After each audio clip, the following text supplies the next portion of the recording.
Olá, tudo bem? Estamos começando mais uma conversa de violonista dessa semana. O primeiro vídeo depois daquela série que a gente fez a respeito das 3 universidades estaduais paulistas. Nós fizemos um comentário a respeito de cada uma delas, espero que vocês tenham gostado. Quem não gostou, dê uma olhada, dá uma conferida lá nas informações. E acho que é natural que a gente continue esses vídeos com uma pergunta também, que surgiu aí de um dos nossos colaboradores, das pessoas que nos acompanham no canal, questionando se é melhor fazer universidade ou fazer conservatório, quais seriam as diferenças entre essas duas instituições, tá bem?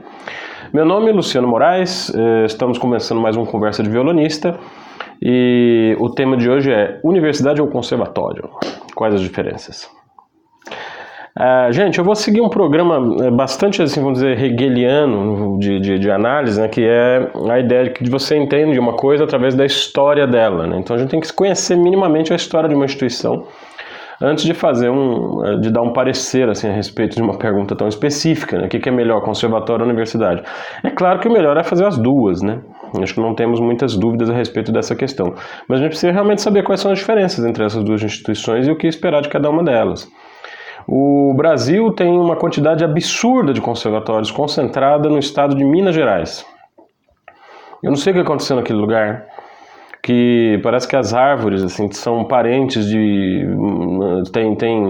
são descendentes de gente que tocou na orquestra imperial do Dom Pedro II, sabe? Uma coisa assim, todo mundo lá tem alguém que conheceu alguém que fez parte da cena musical de alguma instituição importante aí de Minas Gerais. A explicação está no ciclo do ouro, né? A gente realmente, quando consegue pagar todas as contas e cumprir todas as funções financeiras que nos são requisitadas, parece que a gente começa a se preocupar um pouco mais com cultura, o que é um erro. A cultura e a arte precisam ser cultivadas em qualquer circunstância, mas vai fazer, né? Vai dizer para alguém que tem dificuldade em pagar suas contas que ela tem que fazer aula de música porque vai ser bom para ela. Se não houver instituições gratuitas, pagas pelo dinheiro dos impostos dos contribuintes, uma parte enorme da população ficaria completamente sem aula de música. E é aí que entra a instituição conservatório. Tá? O conservatório é uma instituição fundada, tradicionalmente são instituições fundadas por estados que garantam acesso irrestrito a pessoas de baixa renda ao ensino de música e de artes de uma forma geral.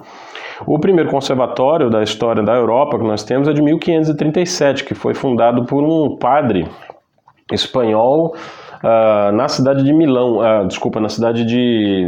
Deixa eu pegar a minha anotação, acho que é mais tranquilo fazer aqui. Nápoles, olha só.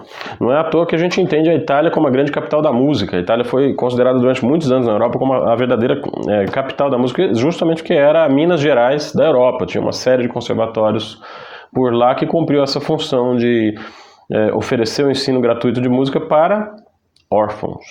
Então é justamente essa parte da infância que era completamente abandonada pela Idade Média e pelo início do Renascimento.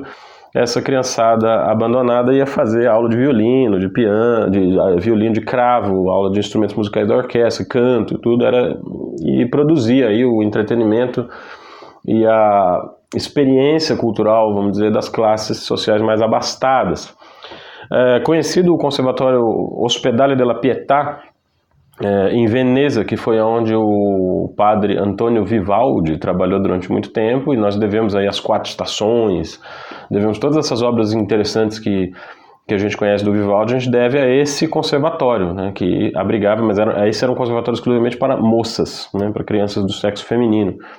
E o nível de virtuosidade que o Ospedale della Pietà atingiu quando estava sob a direção do padre Antonio Vivaldi era cantado em verso e prosa por toda a Europa, né.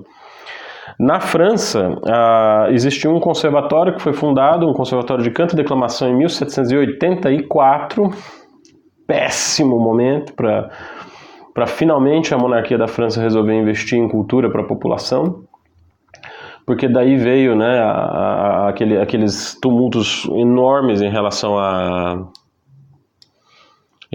Revolução Francesa, né? Esse conservatório foi convertido em Instituto Nacional já sob os auspícios da Nova República em 1793. Em 1795 foi fundada a estrutura que hoje a gente conhece, né? No Conservatório de Paris. São Petersburgo, na Rússia, também foi um dos primeiros conservatórios pioneiros que... Eu estou falando dos conservatórios, gente, porque o que destaca um conservatório em relação a qualquer outra escola de música normal, é que ele precisa atender uma coletividade. O ensino de música antes da invenção do conservatório era feito boca a boca, pelos músicos que sabiam, que entendiam da profissão e passavam adiante esse conhecimento, geralmente para filhos, parentes, né, ou pessoas mais próximas ligadas àquela maçonaria, né, aquela comunidade fechada de pessoas que tratava daquele ofício específico. Não era só a música a profissão que era ensinada dessa maneira. Praticamente todos os grandes ofícios que hoje a gente conhece como culinária, corte e costura, cozinha, sabe, a habilidade, por exemplo, em sapataria, em vestimenta, todos os ofícios que nós entendemos dessa maneira, né? Todas as artes de ofício eram transmitidas pelas famílias que às vezes se dedicavam àqueles ofícios por séculos. Você pega, por exemplo, a família Bach, né? Johann Sebastian Bach parece que o 35º, 33º, sei lá, membro músico da família dele. O que muda no conservatório é que ele precisa apresentar um ensino musical que é, ao mesmo tempo, individualizado, mas também coletivizado. Quer dizer, ele tem que atender uma determinada coletividade. E ele é fundado, eu falei da revisão hegeliana aqui, né? Ele é fundado sobre uma determinada percepção a respeito das artes e da cultura, que é histórica. Então, o programa do conservatório, já desde o início, nasceu histórico. Os programas do conservatório sempre tiveram aquela divisão entre peças do primeiro ano, peças do período barroco, peças do período clássico, música moderna, né? Sempre houve no conservatório essa divisão de tipos de música, né? Essa estratificação, essa grade curricular, e é graças a essa grade curricular que nós temos o chamado repertório canônico atualmente.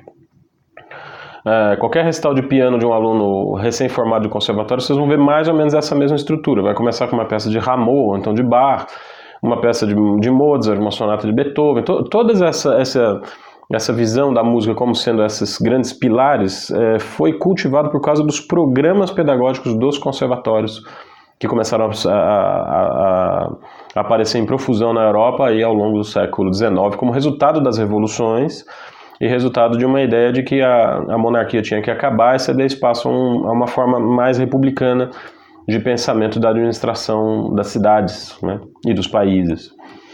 Como é que o Brasil foi afetado por essa realidade do conservatorial? Em 1841 foi fundado sob Dom Pedro II o Conservatório Imperial, que se seguiu ao Instituto Musical da Bahia, em 1895. Estou dizendo que isso é interessante essa data porque São Paulo, que é uma capital que se orgulha muito da atividade cultural, só fundou o seu primeiro conservatório em 1904, aguardando aí 2 anos para começar a entrar em atividade. Só em 1906 é que começam as atividades desse conservatório. Estou falando, sim, do Conservatório Dramático Musical de São Paulo, que foi, vamos dizer assim, batizado, né, com esse nome, que passou por uma refundação em 1954. Perto dessa data já abre-se o curso de violão do Dramático Musical, que foi fundado pelo nosso grande e querido professor Isaías Sávio, uma espécie de pai de todos nós. Muita gente boa trabalhou com ele, foi aluno dele, né, tudo. E o Conservatório Dramático Musical passou a segunda metade do século XX acumulando uma série de dívidas e lutando contra um olhar meio não muito benéfico, né, a respeito das atividades que eram desenvolvidas ali.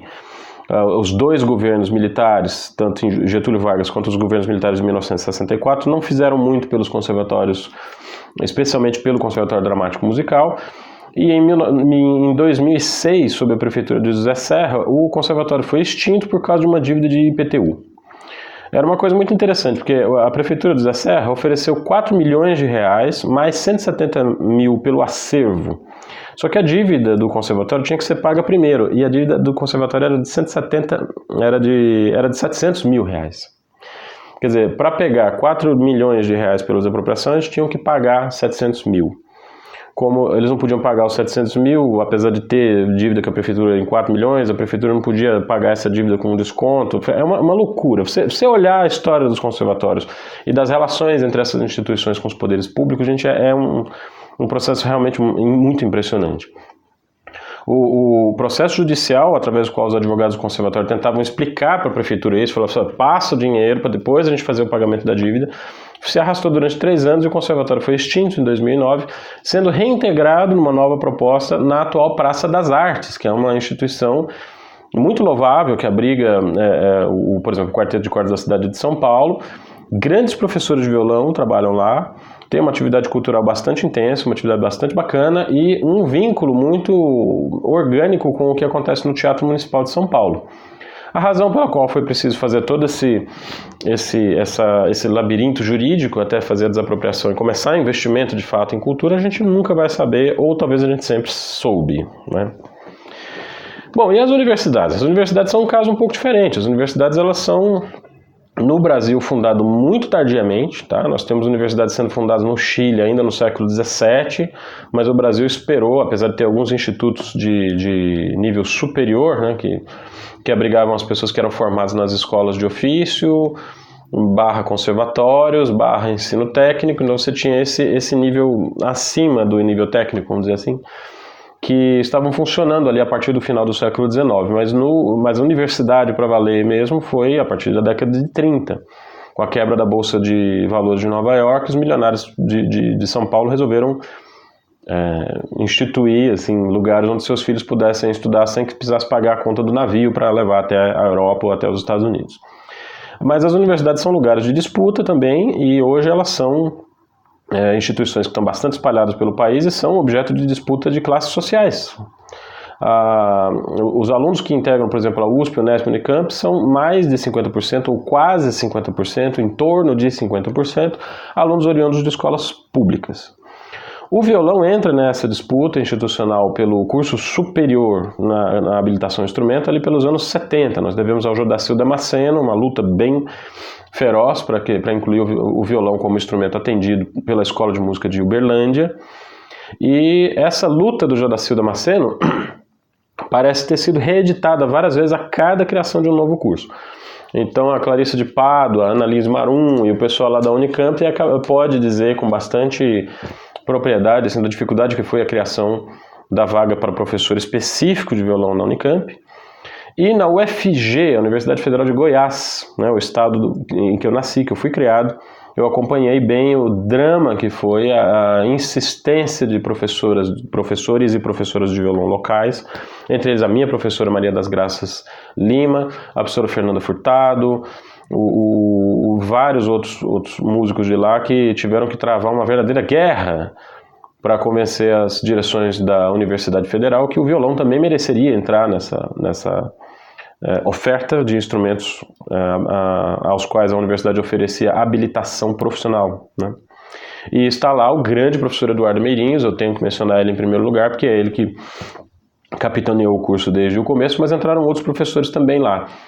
De cabeça, assim, me vem o Werner e o Pedro Martelli, né? Deve ter outros aqui que eu estou me esquecendo. Ela tem uma oferta bastante interessante de professores de violão. E o Eduardo Meirinhos, ele está na minha memória de qualidade sonora, de critério artístico, enfim. Como ele era amigo da minha professora, ele ficava na casa dela quando ele tinha que fazer as provas para ingresso na instituição. E foi uma prova realmente extraordinária. O Meirinhos conseguiu... O professor Eduardo Meirinhos conseguiu fazer uma prova de um nível artístico absurdo, assim, um artista extremamente comprometido, competente, e um professor que nos dá muito orgulho, né, na Federal de Goiás. Vocês devem estar percebendo aqui, nessa breve incursão histórica, o seguinte: caracteristicamente as instituições chamadas conservatórios, elas são para ensino técnico. Elas tratam das habilidades imediatas que são necessárias para que uma pessoa tenha domínio de um ofício específico. E as universidades trabalham esse ofício específico numa perspectiva profissional mais crítica. Então, o diploma do conservatório ele tem que atender certos critérios do Ministério da Educação, um currículo mínimo, certas habilidades mínimas que têm que ser atendidas para que seja concedido à escola o título de conservatório. Existem muitos conservatórios particulares que atendem esses critérios curriculares e, portanto, têm seus diplomas validados. E existem as escolas de música livres, que podem também fornecer ensino de excelente qualidade, mas elas não têm aquele compromisso institucional, é por isso que não fornecem diploma, não tem aquele compromisso institucional de cumprir uma grade curricular, que é constantemente discutida por uma cúpula de especialistas e tal, né? A universidade, além de tudo isso, ela está incrustada nessa coisa chamada, nessa grande estrutura chamada universidade, que teoricamente reúne o conhecimento no estado da arte, do ponto de vista crítico também. Historicamente, as universidades que surgiram na Europa, elas tinham como função guardar o conhecimento dos antigos. Então, toda a antiguidade clássica, todos os autores gregos antigos foram traduzidos para o latim, e a atividade das universidades basicamente era essa, era uma atividade extremamente teórica, né? Mesmo a atividade musical é extremamente teórica. A notação musical foi inventada dentro de uma universidade. A polifonia nasceu dentro das universidades europeias. Os professores, padres, pesquisadores, estudiosos da Idade Média basicamente sedimentaram e sistematizaram esse processo de fazer com que várias vozes sejam ouvidas ao mesmo tempo, as regras de contraponto e tudo. Então nós devemos à universidade essa perspectiva um pouco mais ampla do que operacional, que seria o caso do conservatório. Isso é muito vago, existem muitas exceções. Existem professores de conservatório que são pesquisadores natos e que conseguem passar uma visão crítica muito profunda para os seus alunos. E existem também nas universidades professores que não conseguem trabalhar além de um detalhamento pragmático a respeito das suas profissões e nem estão interessados nisso. Há professores de universidades que têm uma vocação muito mais voltada para o ensino de graduação, que acaba sendo uma continuidade em relação ao ensino técnico. E há professores vocacionados para pesquisa. O pior problema que pode acontecer é quando você pega um vocacionado para pesquisa e entope ele de aula na graduação. E vice-versa, o professor vocacionado para aula de graduação, você obriga ele a fazer pesquisa. Claro que na universidade todo mundo tem que fazer um pouco de tudo, mas os professores hoje têm muito mais direito e muito mais espaço para requisitar as suas atividades nos locos profissionais aos quais eles têm mais afinidade, com os quais eles têm mais afinidade, né? E nós nessa? Como é que você escolhe? Olha, eu optaria sempre por procurar fazer uma universidade. Tá? O conservatório ele pode ser uma instituição muito maravilhosa, assim, muito querida. Fazemos amigos, desenvolvemos nossa visão de mundo, experimentamos pela primeira vez a ideia de ter um direcionamento profissional claro, determinado, tempo de sobra. Quando a gente vai na EMESP, o conservatório aqui da escola, o conservatório do Estado, né, de São Paulo, como outros conservatórios também, a gente percebe um ambiente familiar, um ambiente de alegria por tocar, muito bom, muito interessante. Mas o fim desse período, que é quando o aluno chega por ali aos 18, 19 anos, é necessário pensar em uma profissionalização um pouco mais intensa, né, mais crítica, mais rigorosa e que frequentemente leva a quadros depressivos, assim, bastante severos, né? Os alunos precisam perceber que quando eles entram numa universidade existe um impacto com uma comunidade que não vai te tratar exatamente como uma família. Ali você está num processo profissional ao qual você está submetido a todas as intempéries de uma profissão dentro do sistema capitalista. A concorrência, a necessidade de estabelecer um nível de competência muito alto, o desprendimento de nem sempre você fazer o que você quer fazer, mas você está submetido a pesquisas e a propostas dos orientadores, dos professores. É necessário ter um pouco de humildade, um pouco de paciência para entender o que eles querem te dizer, ir com eles e depois construir a sua própria visão crítica dos processos universitários. Mas eu nunca acreditei muito no aluno que já entra na universidade querendo revolucionar currículos, querendo revolucionar repertórios. Eu acho que o aluno, antes de revolucionar alguma coisa, ele precisa conhecer aquele ambiente que ele está, a qual ele está ingressando, o que não impede, claro, que ele faça propostas para problemas que são bastante evidentes. É para isso que existe diretório acadêmico, existe instituições de representação estudantil e tudo mais. Mas esse movimento duplo, né, de conservar e criar, é muito difícil de se estabelecer a linha de equilíbrio entre uma atitude e outra. E é geralmente nessa dificuldade de se equilibrar entre a conservação e a revolução que os alunos acabam se perdendo na universidade e têm dificuldade de se adaptar a essa nova atmosfera. Tá? É muito difícil a transição entre o conservatório e a universidade, mas para aqueles que conseguem sobreviver é uma lição muito bonita, muito interessante, e eu espero poder continuar ajudando vocês a se situarem por aí, né? Porque eu sei que temos vários estudantes de violão pelo Brasil afora que estão tendo que tomar nesse momento essa decisão de entrar numa universidade ou continuar no conservatório, ou às vezes não entrar numa universidade porque tem uma visão errada da profissão, acha que vai morrer de fome e tal. O objetivo dessa série de vídeos é tentar desmistificar isso um pouco e conversar a respeito dessa questão da música como profissão, tá bem?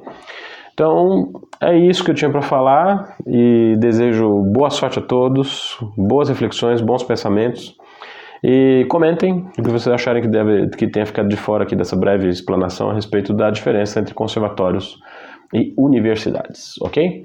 Um abraço para vocês e até a quinta-feira, onde teremos aí quinta ou terça, bom, terças, quintas e sábados a gente tem vídeos novos aqui no canal. Eu não sei exatamente qual é o dia da semana que este vai ao ar, tá bem? Grande abraço para vocês, até a próxima.